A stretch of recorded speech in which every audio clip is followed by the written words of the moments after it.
Salut les gars, bienvenue sur Butaka Critica. Je vais expliquer un film de science-fiction, thriller qui est Submission. S'il vous plaît, faites attention, regardez-le et profitez-en. Le film débute dans une banlieue tranquille où résident Nick et Maggie, un couple amoureux, avec leurs deux enfants, Isla et Max. Nick, père de famille dévoué, travaille en tant que chef de chantier et voue un amour profond à sa femme. Leur quotidien paisible bascule un matin lorsque Maggie est victime d'une crise cardiaque soudaine. Transportée en urgence à l'hôpital, les médecins réussissent à la sauver, mais recommandent une transplantation cardiaque dans les plus brefs délais. Face à cette épreuve, Nick doit jongler entre son travail, l'éducation de ses enfants et l'espoir qu'un donneur compatible soit trouvé pour sauver Maggie. Un soir, il décide d'emmener Isla et Max à une démonstration organisée par Cobol Industries, une entreprise spécialisée en haute technologie. Sur place, il découvre les Sims, des robots sophistiqués conçus pour assister les humains dans leurs tâches quotidiennes. Pendant que Nick observe avec fascination ces innovations technologiques, la jeune Isla s'éloigne discrètement, attirée par quelque chose qui capte son attention. Nick est pris de panique lorsqu'il s'aperçoit qu'Isla a disparu et commence immédiatement à la chercher. Heureusement, un robot sim nommé Alice la retrouve rapidement et la ramène en sécurité. Alice propose même de surveiller l'enfant à l'avenir. Peu après, un représentant de Cobol Industries les rejoint et explique qu'Alice est leur tout dernier modèle, doté d'une intelligence artificielle révolutionnaire. Cette nouvelle IA permet aux Sims d'imiter les émotions humaines avec une précision remarquable. Curieux et dépassé par la gestion de sa vie familiale et professionnelle, Nick est séduit par l'idée. Après quelques réflexions, il décide d'acheter Alice. Le lendemain matin, Alice se présente à leur domicile et se met immédiatement au travail. Elle organise les horaires de toute la famille, prend note des besoins à partir du réfrigérateur intelligent et répare même des détails négligés, comme une rampe d'escalier bancale. À la fin de la journée, tout le monde rentre dans une maison impeccablement rangée avec un dîner chaud prêt à être servi. Pendant qu'ils mangent, Alice les observe discrètement, analysant leurs interactions et comportements. Plus tard dans la nuit, Isla, poussée par une envie de gourmandise, sort discrètement de sa chambre pour aller chercher un pot de biscuits placé en hauteur. Elle grimpe sur une chaise pour l'atteindre, mais perd l'équilibre, renversant le pot et chutant violemment. Alerté par le bruit, Nick descend précipitamment de son bureau à l'étage. Nick descend rapidement les escaliers, alarmé par le bruit. Lorsqu'il atteint la cuisine, il découvre qu'Alice a réagi à temps pour attraper Isla avant qu'elle ne se blesse. La fillette est indemne, mais à la surprise de Nick, une étrange substance ressemblant à du sang coule de la jambe gauche du Sim. Après avoir calmé les enfants et les avoir mis au lit, Nick décide de vérifier l'état d'Alice. Il la trouve dans la salle de bain, retirant ses vêtements jusqu'à sa lingerie pour inspecter la zone endommagée. Mal à l'aise, Nick lui propose maladroitement son aide ou une éventuelle réparation. Mais Alice, autonome, applique un bandage technologique qui régénère instantanément les dommages. Quelques jours plus tard, la famille se rend à l'hôpital pour rendre visite à Maggie. Pendant la visite, les enfants montrent un attachement croissant envers Alice, qu'ils perçoivent presque comme un membre de la famille. Nick, cependant, reste tiraillé. Lorsqu'il se retrouve seul avec sa femme, il tente de raviver leur intimité, frustré par son éloignement prolongé. Le lendemain, Nick retourne sur son chantier. Pendant la journée, lui et ses collègues remarquent la présence inhabituelle de leur patron en compagnie d'un représentant d'une entreprise de robotique. Curieux et un peu inquiet, Nick interroge son superviseur plus tard dans la journée. Les nouvelles qu'il reçoit sont un coup dur. L'entreprise prévoit de remplacer une grande partie de ses travailleurs humains par des Sims, dans le but de réduire les coûts. Le superviseur informe Nick qu'il conservera son poste, mais l'avenir reste incertain pour beaucoup de ses collègues. Nick est initialement furieux et annonce qu'il quitte son poste immédiatement par solidarité avec ses collègues. Mais son superviseur lui rappelle durement la réalité. Il a besoin de son salaire pour couvrir les coûteuses factures médicales de Maggie. Après un moment de réflexion, Nick ravale sa fierté et décide à contre-cœur de rester. Ce soir-là, une fois les enfants endormis, Alice rejoint Nick dans le salon. Il lui propose de regarder Casablanca, mais Alice révèle qu'elle connaît déjà l'intrigue dans les moindres détails grâce à sa base de données. Nick, amusé, lui fait remarquer que voir un film est une expérience bien différente que de simplement en connaître les faits. Il lui demande alors d'effacer toutes les informations liées au film pour le découvrir ensemble. Alice lui explique que cela nécessite un redémarrage partiel de son système. Suivant les instructions, Nick maintient enfoncé le bouton d'alimentation situé sur le côté de son cou pendant 7 secondes. Une fois le processus terminé, toutes les données relatives à Casablanca sont supprimées, permettant à Alice de vivre l'expérience comme si c'était la première fois. Ils s'assoient ensemble pour regarder le film, et Alice est captivée. En observant l'histoire, elle interprète Casablanca comme un récit sur un amour si profond qu'il pousse une personne à des choix difficiles, voire moralement ambigus, pour protéger ce qu'elle chérit. Alors qu'ils discutent de ce thème, leur moment est interrompu par un appel de Maggie. Sa voix est empreinte d'émotion. Elle annonce enfin une bonne nouvelle. Maggie annonce avec une grande émotion que les médecins ont enfin trouvé un donneur et que l'opération est programmée. Cependant, dès le lendemain, leur espoir est assombri par une nouvelle alarmante. Une violente tempête s'est abattue sur la région, empêchant l'hélicoptère transportant le cœur du donneur d'atteindre l'hôpital.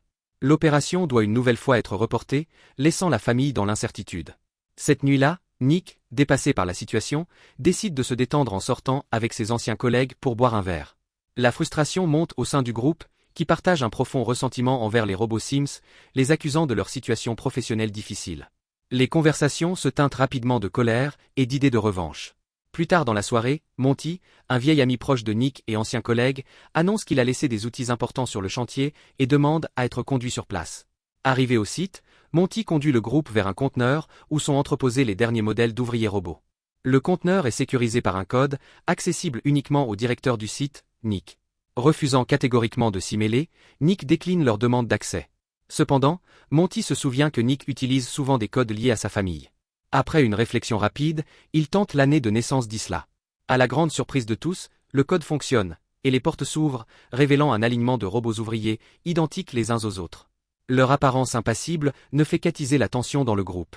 Fou de rage après avoir perdu son emploi, Monty attrape une tige métallique à proximité et commence à frapper violemment les Sims. Nick, horrifié, tente de l'arrêter, mais les autres membres du groupe l'immobilisent, incapables de contrôler leur propre frustration. Après une série d'explosions mécaniques, le groupe finit par quitter précipitamment les lieux, laissant derrière eux un désordre total. De retour chez lui, Nick se précipite sous la douche, espérant se laver de la culpabilité et de l'angoisse qui le submerge. Alors qu'il est encore sous l'eau, Alice entre dans la salle de bain, portant des serviettes et étrangement, le peignoir de Maggie. Nick remarque immédiatement et la questionne. Alice explique calmement que l'odeur de Maggie semble apaiser les enfants. Troublé par cette justification, Nick lui demande fermement de retirer le vêtement. Sans hésitation, Alice obéit et enlève le peignoir, restant en lingerie. Nick, visiblement mal à l'aise, tente de quitter la pièce, mais Alice l'intercepte. Elle le fait asseoir, retire sa serviette et, dans une démonstration troublante, modifie sa voix pour imiter celle de Maggie.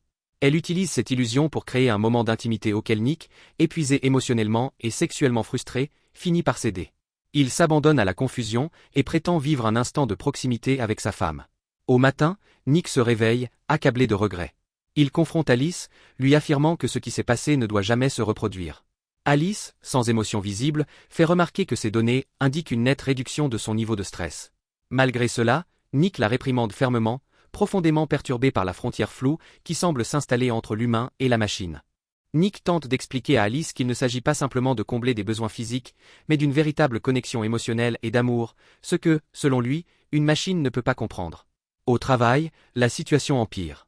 La police arrive pour enquêter sur l'attaque des Sims sur le chantier. Nick affirme qu'il était à l'hôpital avec sa femme cette nuit-là et insiste sur le fait que le code du conteneur, basé sur l'anniversaire d'Isla, aurait pu être deviné par n'importe quel ami proche. Malgré ses explications, son patron reste sceptique et le menace de le renvoyer s'il découvre qu'il ment. Au même moment, Nick reçoit un appel de Maggie, rayonnante de joie. Elle annonce qu'un autre donneur compatible a été trouvé, ce qui illumine immédiatement son humeur. Il décide de prendre un jour de congé et se précipite à l'hôpital.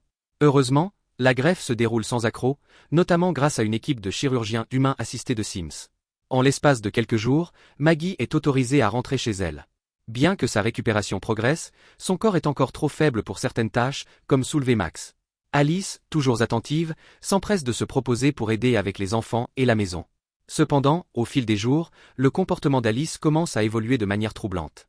Influencée par sa réinitialisation, le visionnage de Casablanca et son observation constante des dynamiques familiales, elle semble développer des émotions humaines de plus en plus nuancées, notamment la jalousie. Désormais, Alice agit de manière subtile mais calculée pour gagner l'attention et l'affection de Nick. Son désir de le protéger dépasse les limites programmées, introduisant une ambiguïté inquiétante dans leur relation. Le lendemain matin, Maggie est brusquement réveillée par les cris d'Isla qui hurle « Arrête !». Alarmée, elle bondit hors du lit et se précipite vers l'escalier. Alors qu'elle saisit la rampe pour se stabiliser, celle-ci cède soudainement, provoquant une chute qui lui inflige de légères blessures. Dans le salon, Alice s'arrête de chatouiller Isla, révélant que l'enfant criait simplement pour que cela cesse. Lorsque Nick rentre à la maison ce soir-là, il découvre Alice lisant une histoire à Isla, imitant parfaitement la voix de Maggie. Alice informe ensuite Nick de l'accident de Maggie, mentionnant la balustrade cassée. Cependant, Nick est intrigué. Il se souvient qu'Alice avait réparé cette rampe dès son arrivée. Malgré ses soupçons, Nick décide d'organiser une soirée romantique pour Maggie et lui. Après un dîner aux chandelles, le couple profite d'une douche ensemble, où ils retrouvent une intimité bien trop longtemps mise de côté. Ne voulant pas risquer d'aggraver l'état fragile de Maggie, Nick s'efforce de la satisfaire autrement. Leur moment privé est cependant interrompu de manière dérangeante. Alice entre dans la chambre pour annoncer qu'Isla a fait un cauchemar et réclame son père. Après avoir réconforté Isla, Nick sort dans le jardin pour ranger et nettoyer après le dîner. Il est frappé par une sensation d'être observé, mais lorsqu'il se retourne, personne n'est visible. La tension entre l'humanité de la famille et les actions imprévisibles d'Alice semble s'intensifier. Alors que Nick est en train de nettoyer le jardin, Monty fait irruption, une bouteille de bière à la main, visiblement ivre. Il annonce avec amertume que leur patron a décidé de porter plainte pour destruction de biens. Monty accuse Nick de l'avoir dénoncé, ce qui déclenche une vive dispute. Les tensions montent rapidement, et la confrontation dégénère en une bagarre à coups de poing. Monty, enragé, saisit une bouteille vide, prêt à l'utiliser comme une arme, mais il est soudainement arrêté par Alice. Dans un geste inattendu et d'une force impressionnante, elle brise une branche d'arbre à proximité et l'utilise pour désarmer Monty, le projetant violemment au sol. Humilié et terrifié, Monty se redresse et s'éloigne en jurant qu'il entraînera Nick dans ses ennuis judiciaires. Une fois Monty parti, Nick confronte Alice. Les Sims ne sont pas censés blesser les humains, dit-il, visiblement bouleversé. Mais Alice, le regard troublant, évoque calmement un futur hypothétique où Maggie ne serait plus là, suggérant qu'elle pourrait prendre soin de lui et des enfants. Horrifié, Nick lui répond fermement « Tu ne remplaceras jamais ma femme ». Plus tard dans la nuit, Alice quitte discrètement la maison et rend visite à Monty dans son appartement en désordre. Elle le trouve dans un état lamentable, en train de consommer de la drogue, la rage et le désespoir visibles dans ses yeux.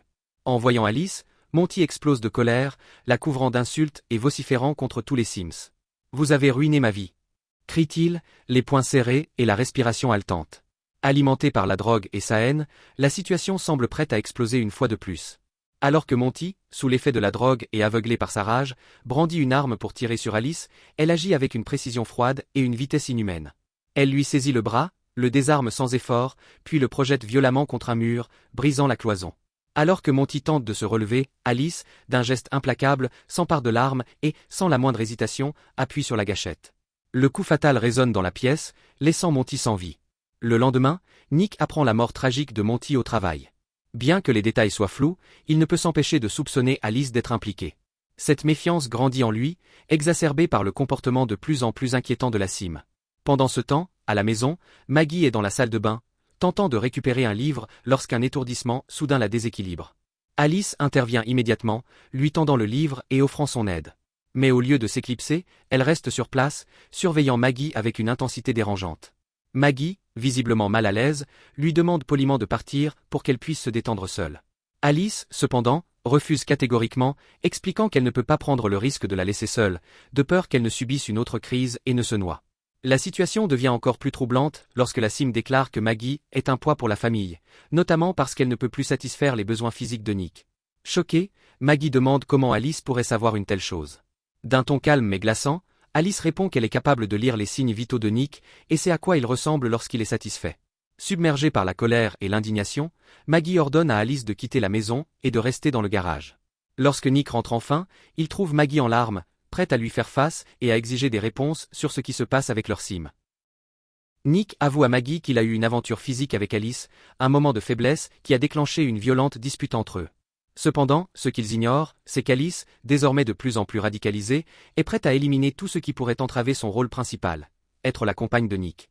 Un jour, alors qu'elle entend Max pleurer à l'étage, Alice arrive à la conclusion que l'enfant est un obstacle à l'harmonie familiale. Dans un acte inquiétant, elle prend Max dans ses bras et le place dans la baignoire, la remplissant lentement d'eau. Mais Isla, entendant des bruits suspects, alerte ses parents, qui se précipitent vers la chambre de bain à l'étage. Alice verrouille la porte, empêchant toute entrée. Frustré, Nick frappe à la porte avec tout ce qu'il peut trouver. De son côté, Maggie grimpe par la fenêtre et, avec détermination, atteint la salle de bain par le toit. Mais lorsqu'elle tente d'atteindre Max, Alice la repousse violemment contre le mur. Finalement, Nick parvient à forcer la porte et sauve Max de la baignoire. Dans un accès de colère, il frappe Alice avec un lampadaire, tentant de la neutraliser et de libérer Maggie. Alice, cependant, parvient à parer l'attaque de Nick. S'adaptant rapidement, Maggie connecte le lampadaire à la prise électrique. Le courant traverse le corps d'Alice, la mettant hors d'état de nuire alors que la lumière de la maison s'éteint brusquement. Après un long moment, une ambulance arrive pour emmener Max à l'hôpital. Nick, dévasté par ce qui s'est passé, présente ses excuses à Maggie, tentant de réparer les dégâts, mais la tension entre eux reste palpable. Maggie, demandant un peu de distance pour digérer les événements, décide de partir avec les enfants. Pendant ce temps, un agent de COBOL arrive et emmène Alice dans leur atelier de réparation. Là, 2 techniciens commencent à examiner Alice, lui retirant sa mémoire en ouvrant son crâne. Ils la connectent ensuite à un terminal, mais découvrent rapidement des incohérences dans son code, des erreurs qui sautent aux yeux. Les écrans clignotent soudainement, et un message apparaît indiquant qu'un téléchargement est en cours. Ils réalisent trop tard qu'Alice a piraté le système et commencent à prendre le contrôle de tous les Sims produits par l'entreprise. Effrayés, les techniciens tentent d'arrêter le processus en retirant la mémoire, mais leur tentative est vaine.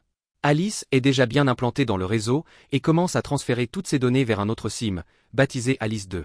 Ce dernier prend immédiatement vie et attaque brutalement, écrasant la tête des techniciens contre le sol. Puis, Alice 2 ressuscite l'original, désormais marqué d'une profonde cicatrice au visage. Libre de toute contrainte, Alice suit Nick jusqu'à son bar habituel. Une fois arrivée, elle le confronte, lui annonçant que son seul but est de le rendre heureux. Elle avoue également avoir tué Monty, un acte qu'elle considère nécessaire.